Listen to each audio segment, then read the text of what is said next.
I have a question for you. Yes, you. Because this question applies to every single person. It's called the 3 a.m. question, and it goes like this. It's 3 a.m. and you find yourself locked out of your house. No locksmiths are available, and it's freezing cold. Who can you call? The point of the question isn't who would do it. Most people would do it. It's about how comfortable you would feel asking that person. What is the strength of this relationship that you wouldn't worry that it's a burden on them to respond to your urgent needs? For most people, the hardest part is how to start. Phase 1. Have zero expectations. This almost never happens without conscious intention. Most of our intimate connections are rife with expectations. Society does not condition us to create random intimacy with strangers, but only with people who fulfill certain roles in our lives. Partners, friends, family.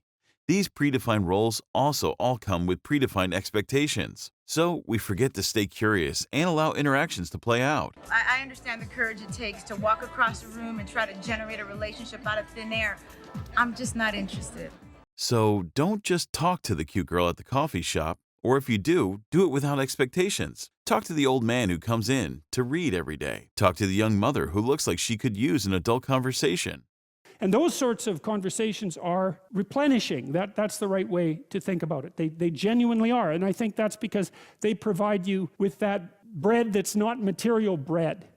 Phase 2, breaking the ice. Most of us go through our daily lives with unconscious barriers. Headphones plugged in that say, "Don't talk to me." Distant or blank stares that say, "I don't really see you."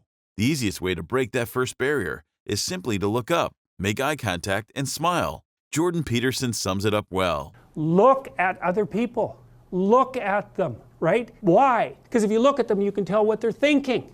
So as soon as you focus on the person, not you, you push your attention outward. Use your eye. You push your attention outward and you start watching. Well, then all your automatic mechanisms kick in and you stop being awkward.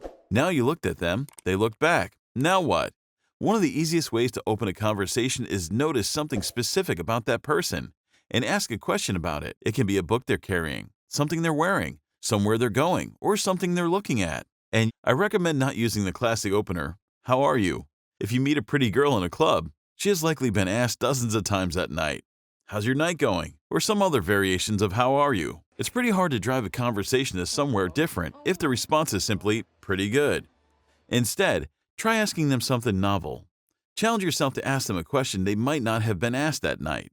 It doesn't have to be something hard. An example could be, "What's been your favorite part of your night? What was your favorite song from the last set? Give me 3 words that describe your night." Phase 3. Listen. No, really listen. Try making the first 3 responses you make about the other person and what they just told you. And so another thing that's really strange about this listening is that if you listen to people, they will tell you the weirdest bloody things so fast you just cannot believe it. So if you're having a conversation with someone and it's dull, it's because you're stupid. That's why. You're not listening to them properly. Phase 4. Conversion.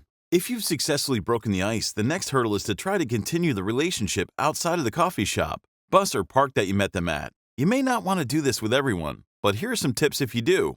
Link the conversation to a location or activity. If someone says they love coffee, ask them what their favorite coffee shop is. They will say X coffee shop. Then you can respond by saying, "Oh, I've never been there before. Would you like to go with me?" If you say, "I love rock climbing," and they never done that before, you can say, "Oh, I'd be more than happy to take you." And be a little stronger, dress a little better, speak a little more clearly, aim a little higher, and practice that.